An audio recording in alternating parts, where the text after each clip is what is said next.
So this question is from world history.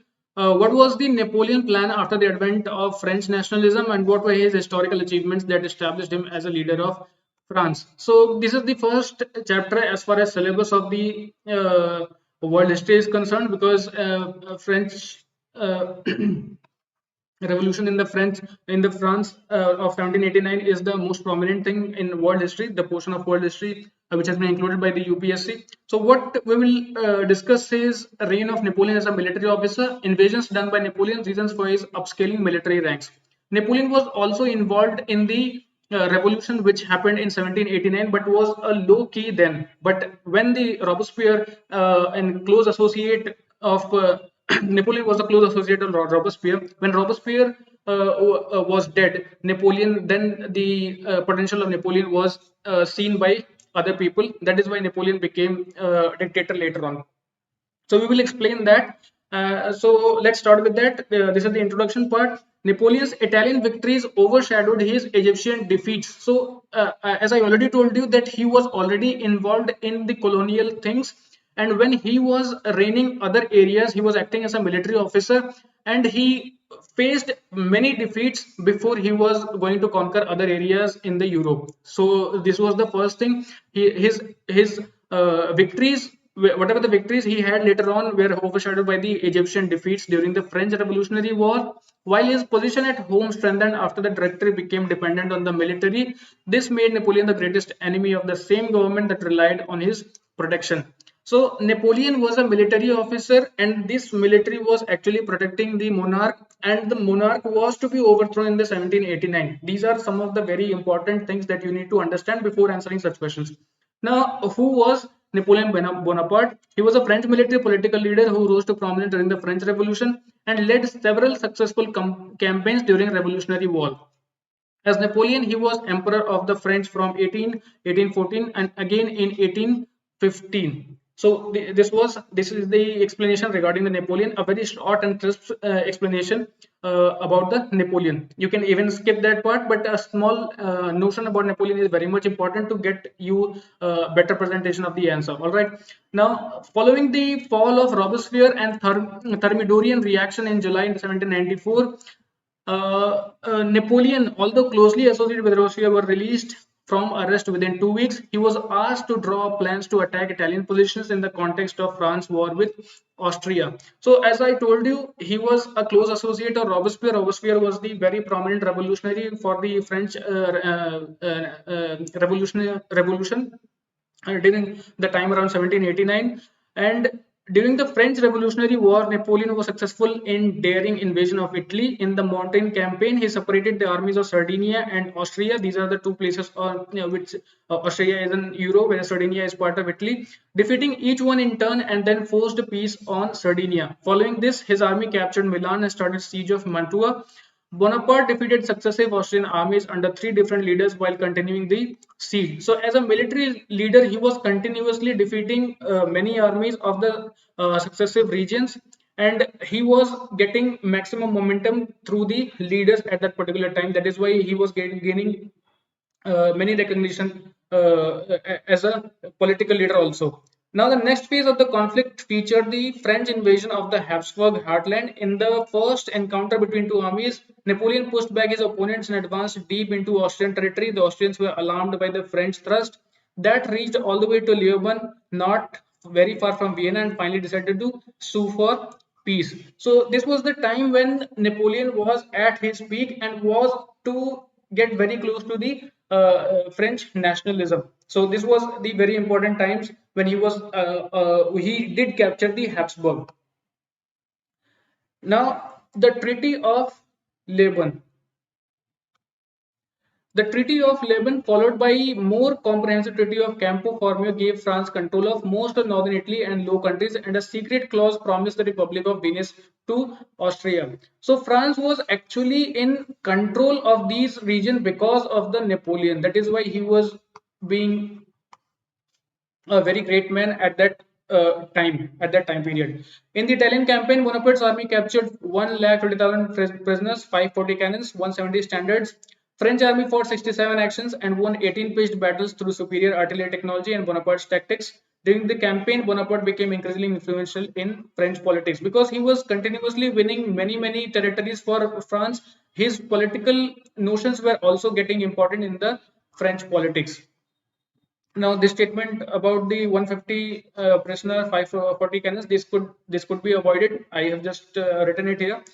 Despite the failures in Egypt, Napoleon returned to a hero's welcome. He allied with a number of prominent political figures to overthrow the Directory by a coup d'etat on November 9, 1799, and coup of 18th Brumaire, according to the revolutionary calendar, closing down the Council of 500. So, in 1799, after the French Revolution, after 10 years of the French Revolution, Bonaparte consolidated the whole power of the France, and he actually overthrown the earlier government, whichever the not able to establish government was being formed there, that was overthrown by the Napoleon, and he consolidated each and everything. And in an order to say that he became a dictator, he also proposed a kind of a constitution, and everyone knew that he himself is a constitution. That is what the main thing about the Napoleon was being talked during the 1799. So this is the most important aspect which could answer the part where how the Napoleon Bonaparte played a role, whereas also it could state that how the French, after the French Revolution, how Napoleon's stature increased and he became the dictator, the unknown dictator, the anonymous dictator, whereas the political leader who ruled France for around 20 to 30 years. All right. Napoleon became first consul for 10 years and appointed two consuls who had consultative voices only. His power was confirmed by new constitution 1799, which preserved the appearance of republic, but in reality established a dictatorship. So this is the aspect that is presented by the historians. Many historians say that he was acting as a dictator, but he also had a political wing for him, and this political wing was actually helping him. And by establishing a political wing, he also established that it is the people's government, and it is the government that will be made and formed by the people, but the original power remained with the Napoleon itself. This was the overall strategy of the Napoleon in 1799. So this is the overall answer of the this particular question, and I will move on with the other question. So I will again be starting I will again be studying with the world history question, that is, what is October Revolution? What were the circumstances that laborers went against capitalists, yet their ruling was not established and communists gained control in Russia? This is a very known question to many of those students who are actually reading the world history. If you are reading the world history of Norman Lowy, this particular statement will be very much familiar with. You will be very much familiar with these all questions. You will be familiar about the October Revolution. If you are a student of history who has pursued his graduation or masters, definitely you are going to answer it very smoothly.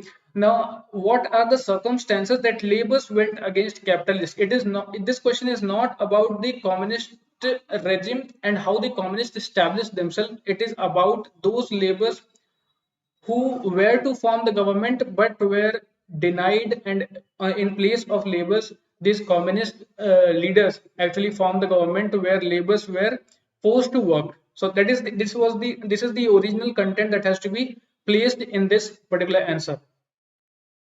Now we'll start with what was October Revolution, and thereafter we will further go to the other part. Now, what's the demand of the question? Exact status before the I'm really sorry, October Revolution, because many of the many of the historians call it November Revolution also, because the original fight started in November in Russia. Now, October Revolution was led by a group of intellectuals, most of whom had never seen a worker's bench or used peasant's plow.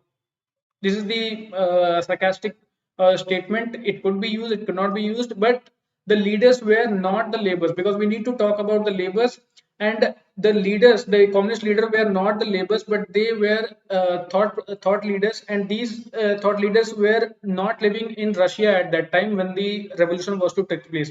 Many of them, notably Lenin and Trotsky, had lived in exile abroad because their views had brought them into conflict with the Tsarist government. So it becomes clear from here. We cannot explain further that there was a Tsar government and who the Tsar was, because of the word limit. There was a Tsarist government, and Lenin and Trotsky, who were thought leaders living outside Soviet Union, did not like the idea of how Tsar was ruling the country. Now, during the Russian Revolution, the Bolsheviks, led by leftist revolutionary Vladimir Lenin, seized power and destroyed the traditional Tsarist rule. Bolsheviks would later become the Communist Party of the Soviet Union. So, we could have explained Bolsheviks, but we cannot because of the word limit, as I already told you.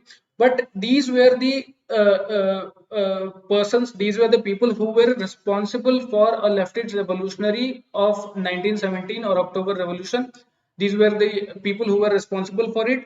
They seized power and destroyed the tradition of Tsarist rule, and they were the original people who actually established the Communist Party government in Soviet Union.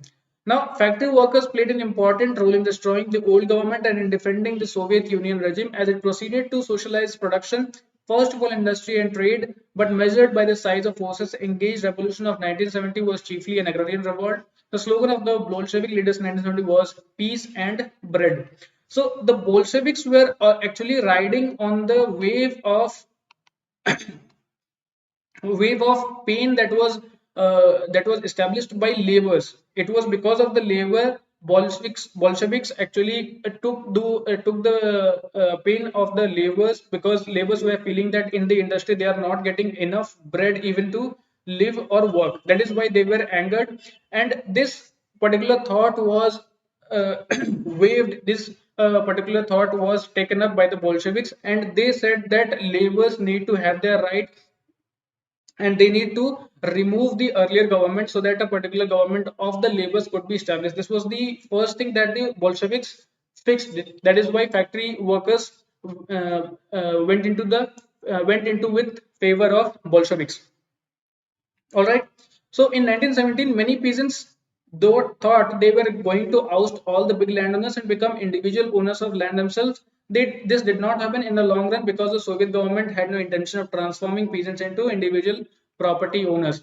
Now, as I already told you in the starting itself, the question is about circumstances that laborers went against capitalists.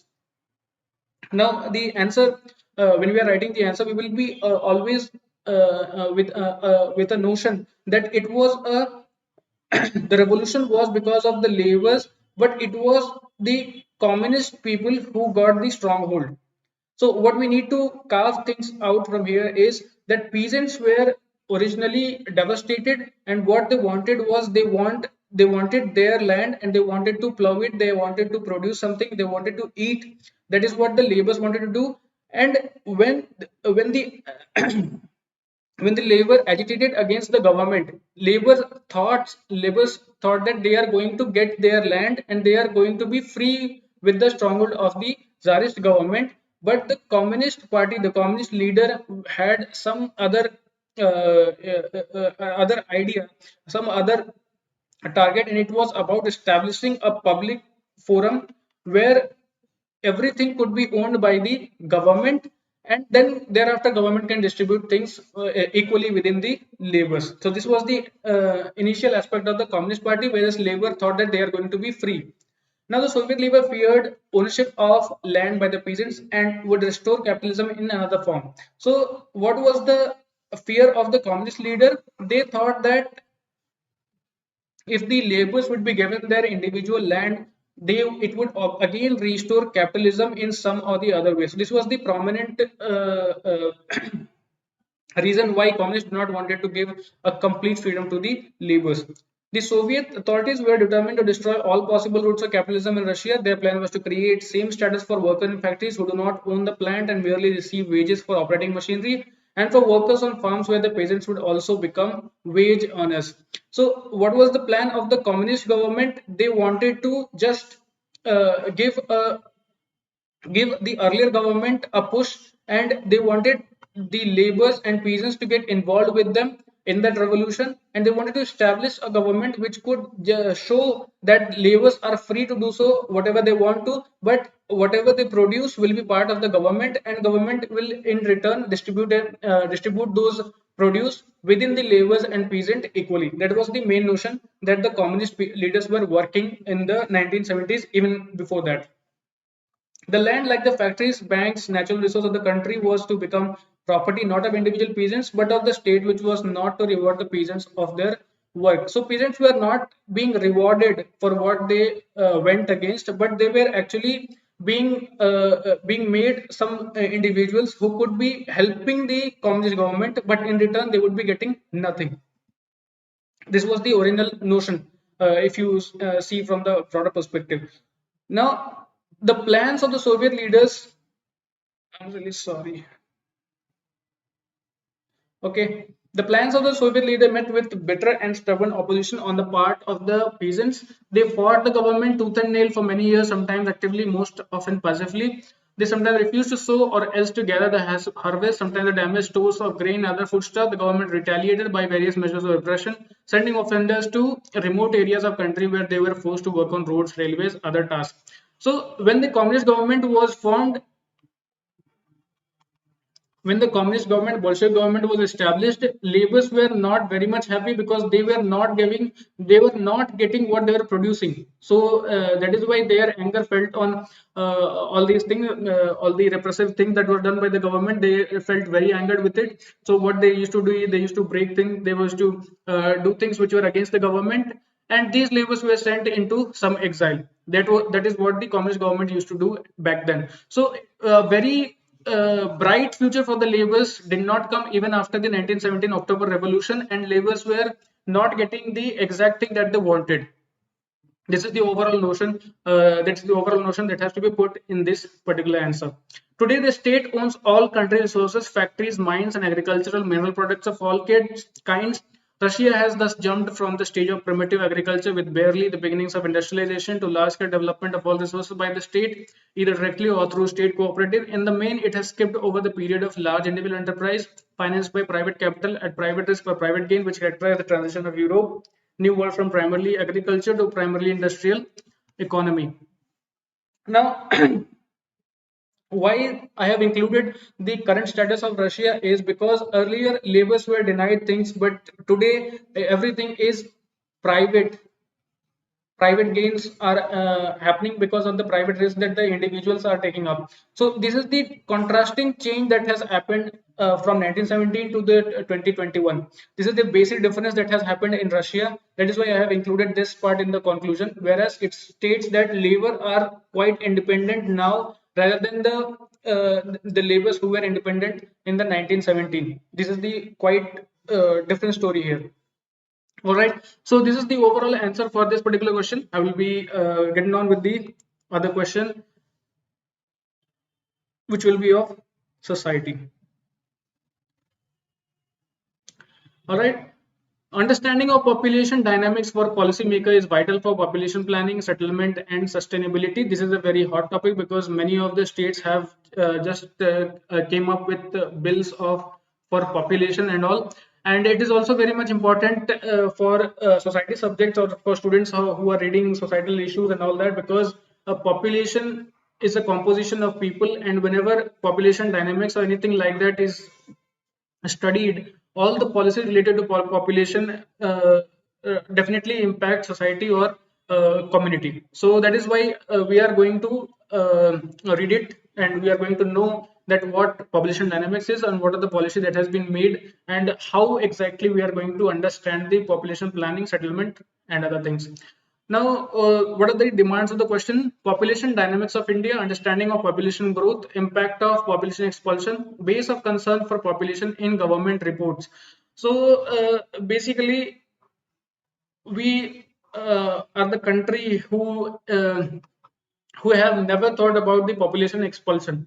We have seen that many reports do show that population is becoming very problematic in the coming future, but we are not acting on that. And currently, we are on the verge of population expulsion. So there are many reports that explains that population expulsion is there. So we will include that too. Population dynamics is the study of how and why populations change in size and structure over time. Important factors in population dynamic include rates of reproduction, death, and migration. So why this has been included here is that what exactly is population dynamics? We are writing the introduction part.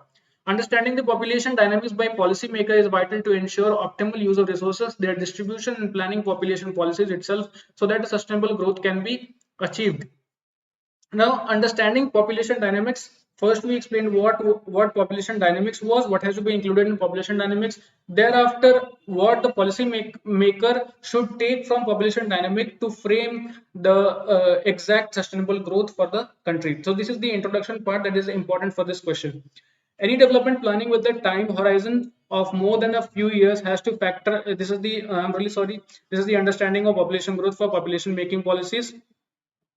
uh, any development planning with a time horizon of more than a few years has to factor in the changing size of the base population and therefore changing size of resources needed to meet requirements, even if the per capita requirements remain unchanged.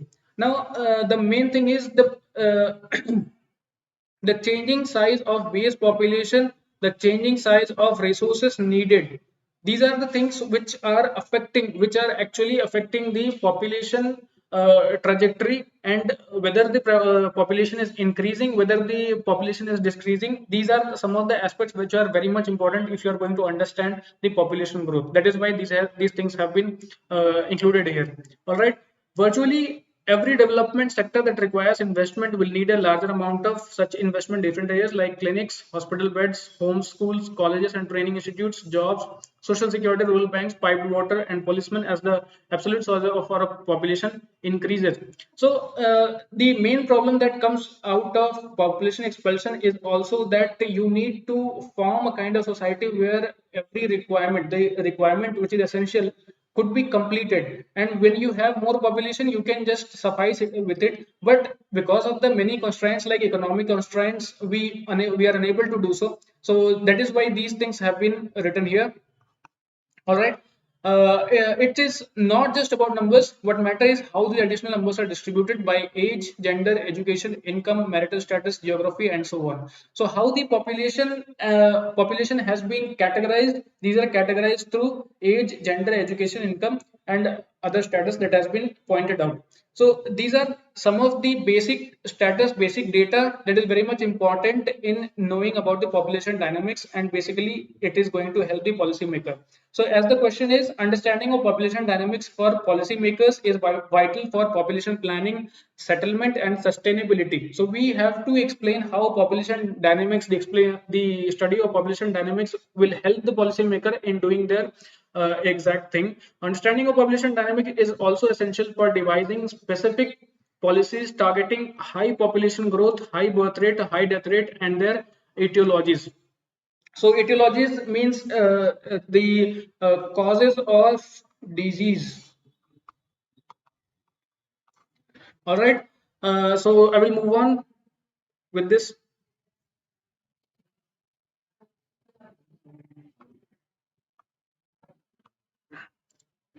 The population of a country is both an asset and liability, and hence its place in the economic development is significant. The empirical evidence of various countries has shown that the population growth of a region and its economic development are closely related.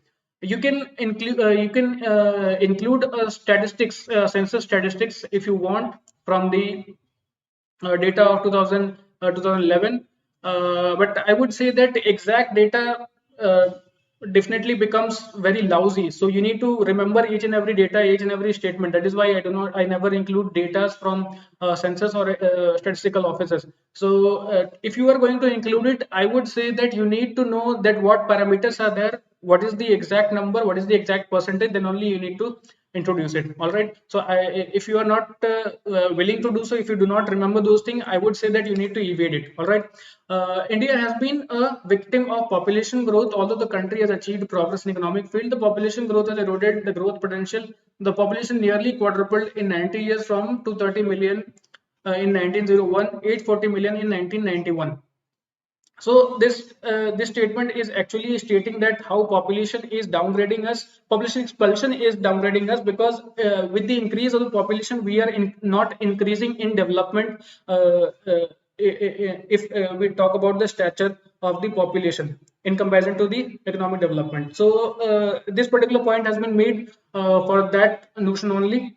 Now, the bureaucratic influence and non-recognition to technocrats in the implementation of the policy has been another adverse factor in this regard. The progress of India hinges on a controlled growth of population, and if the growth of economy is not to be curtailed, the only solution lies in the effective implementation of the population policy in the near future. So, this question was about the population dynamics and how the policymakers, after understanding those dynamics, could make policies for settlement, sustainability of our country. What are the hindrances that are working there? The bureaucratic influence, the non-recognition of technocrats. Various technologies are not being included where when the study of population dynamics is concerned, because minute details are very much important if you are going to know what kind of strata is involved in population dynamics. So all these things are very much important for policymaker. Those things are not being considered by the government. That is the reason why we are unable to read the overall population dynamics. All right, so this is the conclusion for this particular question. I would say that if this question is of around 15 marks, definitely this particular answer will be fetching 30 marks, 13 marks. I never give full marks to whatever the statement, whether it has been taken from the net or whether it has been taken from anywhere. I wouldn't give full marks because there are numerous number of perspectives that you can write for a particular question, whether the question be anything. That is why these perspectives cannot be confined into 50 word limits or 200 word limits. That is why I always give the marks a little bit less than the exact marks allotted to a particular question. All right, so this is the final part of the video. This is the final question of the video, and I will be coming up with the another video that will be of full paper discussion, and I will discuss 4 questions in one video, 4 questions in another video, and so that I will be completing the overall question paper. So this is the final part, and I would say that you can watch all these videos and know how the answers could be put out if certain kind of question comes, or even if remotely related questions are going to come in the mains examination. Definitely, you can get help from these videos. So, thank you for watching this. Stay home, stay safe, and absolutely keep learning.